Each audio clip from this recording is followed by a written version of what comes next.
ગાંધીનગરના કર્મયોગી ભવનને ધમકી મળી છે. કર્મયોગી ભવનને બોમ્બથી ઉડાડવાની ધમકી મળી. કર્મયોગી ભવનમાં આવેલા તોલ માપ વિભાગમાં મેલ આવ્યો છે.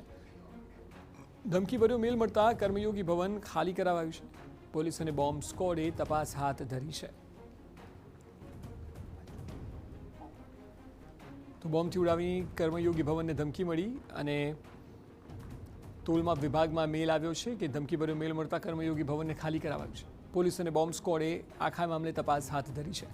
એટલે વધુ એક સરકારી જગ્યાને ઉડાડવાની ધમકી કે જ્યાં ઈમેલ દ્વારા સેમ પેટર્ન, જેમાં સ્કૂલ છે, સરકારી કચેરીઓ છે, હાઈકોર્ટ, અલગ નાની નાની કોર્ટ તમામ, અને એ સિવાય હવે કર્મયોગી ભવનને પણ ઉડાડી દેવાની ધમકી મળી છે. ત્યારબાદ બોમ્બ સ્ક્વોડ અને ડોગ સ્ક્વોડ પહોંચ્યું છે.